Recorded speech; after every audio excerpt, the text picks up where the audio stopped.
Hi, I'm Joy Wargo, and we're going to be looking at body position for our horse on the pattern today. I typically will pick a line kind of almost even with the third barrel to start my horses to the pattern. And I'm going to take a straight line, hopefully, to where our tracks would cross coming in and going out of the barrel. So right about here is where I'm trying to get. Once my horse's shoulder clears the barrel, I'm going to go ahead and pick her up and push her forward through the turn, and then I'm going to have her step over and kind of square up before she goes onto the second barrel. This way I'm pointed directly where I want to run to at the second barrel, which is typically going to be 3 to 4 feet off of it, depending kind of on the size of my horse.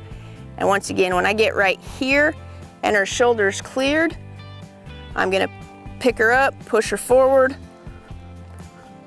for 3/4 of it, and then I'm going to ask her to step across and kind of square up. So now we're running to the next spot at the third barrel.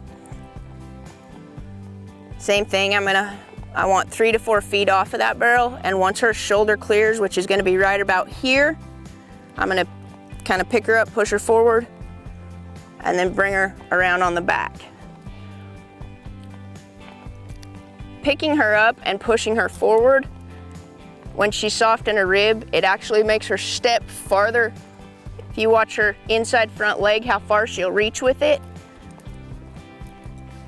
And all I'm doing is buying myself one more step. If I have a timing issue or I make a mistake going into a turn, it's gonna allow me to, by picking her up and using my inside leg to push her forward, I'm gonna be able to get one more step out of her when I might not have been able to get that otherwise. And then as I finish the turn, I'm gonna use a little outside leg and outside rein, and she's gonna step across. That's gonna help square her up as she leaves the turn. They're really strong if they're squared up when they leave their turn. Kind of like if you were to leave the roping box.